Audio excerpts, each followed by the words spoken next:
तो last episode में हमने देखा था कि एलेक्स अपने पेरेंट्स से मिल लिया था, जिसके बाद कॉल एलेक्स के पेरेंट्स को सेफ रखने के लिए छोटी दुनिया में भेज देता है। जिसके बाद एलेक्स, कॉल और बोलने वाला पत्थर माउंट ब्लाउ के ट्रेजर हॉल में जाते हैं, जहां एलेक्स को एक प्रीमोडियल ट्रेजर का हिस्सा मिलता है, जिसे एलेक्स रख लेता है और बाकी दोनों के साथ माउंट ब्लाउ के मेडिकल गार्डन में जाता है। लेकिन वो गार्डन बिल्कुल बंजर था। पर तभी एलेक्स को थोड़ी दूर एक और मेडिकल गार्डन दिख जाता है, जो फॉर्मेशन में बंद था। लेकिन उसी वक्त वहाँ वो क्रिएचर आकर उस मेडिकल गार्डन के सारे स्पिरिट प्लांट्स एब्जॉर्ब कर लेता है। अब आगे तो एपिसोड 80 की शुरुआत में कॉल एलेक्स से कहता है कि क्या तुम्हें याद है जो मेडिकल गार्डन हमने थोड़ी देर पहले देखा था वो पूरा बंजर था। ये सुनकर एलेक्स हाँ करता है। तो कॉल एलेक्स से बोलता है कि मुझे लगता है कि उस मेडिकल गार्डन के स्पिरिट प्लांट्स उस क्रिएचर ने ही लिए होंगे और उन स्पिरिट प्लांट्स के ऑरा को एब्जॉर्ब करके ही वो गोलम से बचकर यहाँ आया होगा। उसी वक्त वहाँ गोल्ड कंडेंसेशन सेक्ट का मास्टर, वो गोलम और एक माउंट ब्लाउ का मास्टर आकर उस क्रिएचर को फिर से घेर लेते हैं। इस तरफ हम एलेक्स को देखते हैं, जिसे अपने पास एक गड्ढा दिखता है जो चमक रहा था। तो एलेक्स उस गड्ढे में जाने की सोचता है, पर वो बोलने वाला पत्थर एलेक्स से कहता है कि यहाँ इतनी इंटेंस सिचुएशन है और तुम्हें वहाँ जाना है। मेरी बात मानो तो हमें माउंट ब्लाउ से जल्दी से निकल जाना चाहिए। ये सुनकर कॉल बोलने वाले पत्थर से कहता है कि तुम बहुत ही डरपोक हो, जो हर सिचुएशन से डर जाते हो। उसी वक्त एलेक्स बोलता है कि मुझे लग रहा है कि ये जगह मेडिकल गार्डन का सीक्रेट प्लेस है, इसलिए हो सकता है कि वहाँ हमें वो सेक्रेट मेडिसिन मिल जाए जिसे मेरे पेरेंट्स ढूंढने के लिए माउंट ब्लाउ आए थे। अब एलेक्स उस गड्ढे के अंदर चला जाता है, जिसके बाद बोलने वाला पत्थर कॉल से कहता है कि एलेक्स तुम्हारी बात मानता है, इसलिए इसे समझाओ कि हम यहाँ से चले। जिस पर कॉल उसे कहता है कि मुझे तो किसी का डर नहीं है, अगर तुम्हें डर लग रहा है तो खुद ही यहाँ से चले जाओ। इसके बाद कॉल भी उस गड्ढे में चला जाता है, तो बोलने वाले पत्थर को भी गड्ढे में जाना पड़ता है। इधर हम उस क्रिएचर को देखते हैं जिसे वो दोनों मास्टर और गोलम पकड़ने की कोशिश कर रहे थे, लेकिन वो उन दोनों में से किसी के भी हाथ नहीं आ रहा था। दूसरी तरफ एलेक्स जब उस गड्ढे में जाता है तो उसे वहाँ कोई अजीब सी चीज दिखती है, जिसे फॉर्मेशन में कैद कर रखा था। पर तभी वहाँ कुछ ट्रैप्स एक्टिवेट हो जाते हैं और एलेक्स पर अटैक करते हैं, लेकिन एलेक्स अपनी स्वॉर्ड से उन अटैक को डिस्ट्रॉय कर देता है। तभी वहाँ वो पत्थर और कॉल भी आ जाते हैं, तो वो ट्रैप्स बोलने वाले पत्थर और कॉल पर भी अटैक करते हैं। जहाँ कॉल तो उन ट्रैप्स के अटैक से बच जाता है, लेकिन बोलने वाला पत्थर बहुत दूर जाके गिरता है। उसी वक्त वहाँ और भी ट्रैप्स एक्टिवेट हो जाते हैं, लेकिन एलेक्स उन ट्रैप्स और उस फॉर्मेशन को एक ही बार में अपने स्वॉर्ड के अटैक से डिस्ट्रॉय कर देता है। अब वो तीनों उस चीज को देखते हैं, जो कि एक फ्लावर पॉट था जो जमीन के साथ जुड़ा हुआ था। ये देखकर कॉल कहता है कि ये कोई आम फ्लावर पॉट नहीं हो सकता। ये सुनकर एलेक्स उस फ्लावर पॉट में अपनी थोड़ी स्पिरिचुअल एनर्जी डालता है, जिसके बाद उस फ्लावर पॉट में एक रंग बिरंगा प्लांट उग जाता है, जिसे देखकर वो पत्थर कॉल से पूछता है कि कहीं ये माउंट ब्लाउ का वो लेजेंडरी स्पिरिट प्लांट तो नहीं है। जिस पर कॉल बोलता है कि हाँ, ये वही 5 एलिमेंटल प्लांट है, लेकिन इसे लोअर वर्ल्ड में 5 एलिमेंटल ग्रास कहते हैं, क्योंकि ये अपर वर्ल्ड में जाने के बाद ही ट्री में कन्वर्ट होता है, जिसके बाद इससे अनलिमिटेड डिवाइन एनर्जी ली जा सकती है। तभी एलेक्स बोलता है कि कोई प्लांट इतनी जल्दी कैसे उग सकता है, जिस पर कॉल उसे बताता है कि ये फ्लावर पॉट एक असली 5 एलिमेंटल ट्री से जुड़ा हुआ है, जिसने अपनी प्रोटेक्शन के लिए खुद को इस ग्राउंड के अंदर छुपा रखा है। पर तुम उस ट्री को यहाँ से नहीं ले जा सकते, क्योंकि अब वो बहुत बड़ा हो गया होगा, जिसे माउंट ब्लाउ के लोगों ने अपर वर्ल्ड से लाके यहाँ छुपाया होगा, क्योंकि इसकी कीमत बहुत ज्यादा है। ये सुनकर एलेक्स सोचता है कि मेरे पेरेंट्स इसी ट्री के कुछ पत्ते लेने के लिए माउंट ब्लाउ आए थे, लेकिन यहाँ के एल्डर्स ने उन्हें कैद कर लिया, इसलिए आज मैं ये पूरा प्लांट ही ले जाऊंगा। अब एलेक्स उस प्लांट को रख लेता है, लेकिन इसकी वजह से वो प्लांट ट्री से अलग हो जाता है, जिसके कारण उस ट्री को बहुत दर्द होता है और ग्राउंड से बाहर आने लगता है, जिससे वो पूरी जगह टूटने लगती है।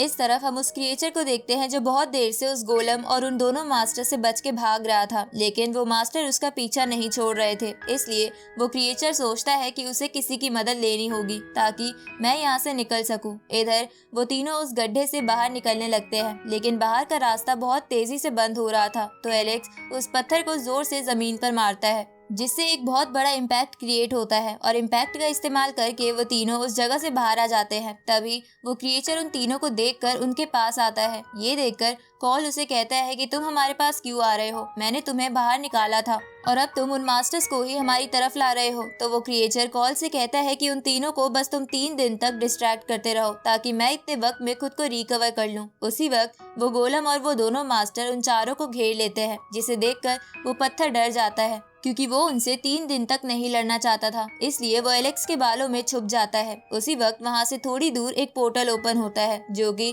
प्रिमोडियल ट्रेजर वर्ल्ड का पोर्टल था। ये देखकर वो क्रिएचर उस पोर्टल की तरफ चला जाता है क्योंकि वहाँ बहुत खास ट्रेजर मिल सकते थे। तो वो मास्टर और गोलम भी उसके पीछे जाते हैं। ये देखकर एलेक्स भी उस तरफ जाता है जहाँ वो दूर से देखता है कि शासा और काई भी उस पोर्टल में जा रहे हैं। ये देखकर एलेक्स कॉल से पूछता है कि ये प्रिमोडियल ट्रेजर वर्ल्ड क्या है जिसमें ये अपर वर्ल्ड के लोग भी जाना चाहते हैं। ये सुनकर कॉल एलेक्स को बताता है कि एंशिएंट टाइम्स में वॉर के दौरान कुछ कल्टीवेटर्स का वर्ल्ड तबाह हो गया था, इसलिए उन लोगों ने अपना ही एक वर्ल्ड बना लिया जिसमें बहुत सारे ट्रेजर्स थे।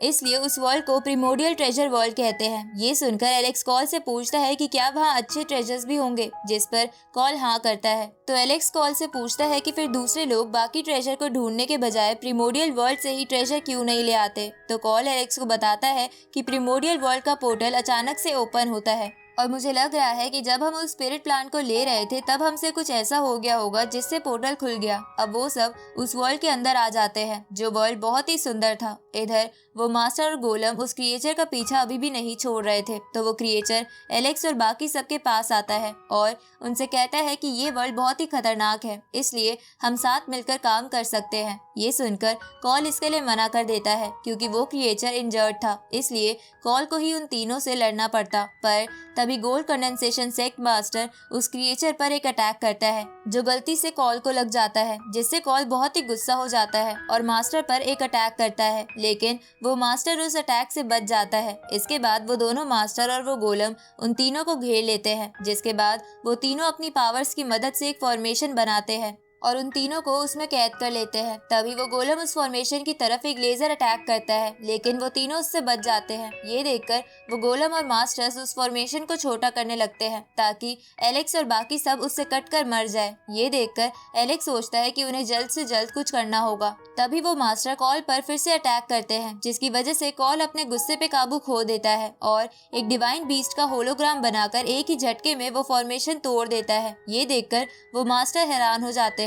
इसके बाद वो मास्टर्स उस डिवाइन बीस्ट को डिस्ट्रॉय कर देते हैं। तभी एक मास्टर उस क्रिएचर पर अटैक करके उसे बहुत इंजर्ड कर देता है। इधर कॉल गुस्से में कहता है कि तुम्हें फाइट ही करनी है तो चलो असली फाइट करते हैं। अब कॉल उस कंडेंसेशन सेट के मास्टर पर अटैक करता है, लेकिन वो मास्टर गोलम और उस दूसरे मास्टर से एनर्जी लेकर स्पिरिचुअल हैंड की मदद से कॉल का अटैक रोक लेता है। ये देखकर एलेक्स बोलता है कि हालांकि गोल्ड कंडेंसेशन सेक्ट वाले मास्टर ने बाकी दोनों की मदद ली थी, लेकिन वो कॉल का अटैक रोकने में कामयाब हो गया। इसलिए हमें जल्द से जल्द इन मास्टर्स को हराने का कोई और प्लान बनाना होगा। इसलिए एलेक्स उस क्रिएचर से कहता है कि क्या तुम थोड़ी देर के लिए माउंट ब्लाउ वाले मास्टर और गोलम को डिस्ट्रैक्ट कर सकते हो, जिस पर वो क्रिएचर बोलता है कि मैं कोशिश कर सकता हूँ। इसके बाद वो क्रिएचर उस मास्टर और गोलम की तरफ जाता है, तो वो दोनों उस क्रिएचर पर अटैक करते हैं, लेकिन वो क्रिएचर उन अटैक से बच के उन दोनों को अपनी स्पिरिचुअल पावर की मदद से बांध देता है। इधर कॉल एलेक्स की फैमिली को अपनी छोटी दुनिया से बाहर निकाल देता है और खुद बड़ा होकर 5 पार्ट्स में डिवाइड होकर उस गोल्ड कंडेंसेशन सेट के मास्टर की तरफ बढ़ता है। तो वो मास्टर कॉल को रोकने की कोशिश करता है, लेकिन कॉल उस मास्टर को निगल जाता है। ये देखकर एलेक्स कहता है कि मुझे नहीं पता था कि कॉल इतना ताकतवर है। तभी वो गोल्ड कंडेंसेशन सेक्ट का मास्टर अपने होलोग्राम की मदद से कॉल से कहता है कि तुम्हारी हिम्मत कैसे हुई ऐसा करने की। अब वो मास्टर कॉल से बाहर आने की कोशिश करता है, तो एलेक्स कॉल से बोलता है कि तुमने उसे गुस्सा दिला दिया है, इसलिए अपना ध्यान रखना। तो कॉल एलेक्स से बोलता है कि तुम टेंशन मत लो, मुझे कुछ नहीं होगा। अब कॉल उस मास्टर को बाहर निकालकर उसे एक बैरियर में कैद कर लेता है, लेकिन वो मास्टर अपने स्पिरिट हैंड से उस बैरियर को तोड़ देता है, जिसके बाद वो बहुत सारे स्पिरिट हैंड्स बनाकर कॉल पर अटैक करता है। पर कॉल उस अटैक से बच जाता है और उसे बोलता है कि बुड्ढे इतना सीरियस होकर क्यों लड़ रहा है। दूसरी तरफ वो मास्टर और गोलम उस क्रिएचर के चंगुल से आजाद हो जाते हैं और उसे बहुत इंजर्ड कर देते हैं। अब वो गोलम और माउंट ब्लाउ का मास्टर गोल्ड कंडेंसेशन सेट के मास्टर को अपनी पावर ट्रांसफर कर देते हैं, जिसके बाद वो गोल्ड कंडेंसेशन वाला मास्टर एक बहुत बड़े स्पिरिट हैंड से उस क्रिएचर और कॉल पर अटैक करता है। तो कॉल और एलेक्स मिलकर उस हैंड को डिस्ट्रॉय कर देते हैं, लेकिन एलेक्स को लगता है कि सिचुएशन बहुत ही खतरनाक होती जा रही है। ऊपर से उसे गोल्ड कंडेंसेशन वाले मास्टर के ऑरा में प्रिमोडियल ट्रेजर का पार्ट महसूस हो रहा था, इसलिए उसके पेरेंट्स को खतरा हो सकता है। इसलिए एलेक्स कॉल से कहता है कि मेरे पेरेंट्स को प्रोटेक्ट करो। ये सुनकर कॉल एलेक्स की फैमिली को डिवाइन फ्लैग्स की मदद से कवर कर देता है जो डिफेंस के लिए इस्तेमाल किए जाते थे। उसी वक्त वो मास्टर और गोलम अपना एक और अटैक तैयार करने लगते हैं, पर तभी वहाँ गॉड ल्यू आ जाती है और एलेक्स से कहती है कि अपर वर्ल्ड में चलने का वक्त हो गया है। अब गॉड ल्यू के ये कहते ही ये एपिसोड यहीं खत्म होता है।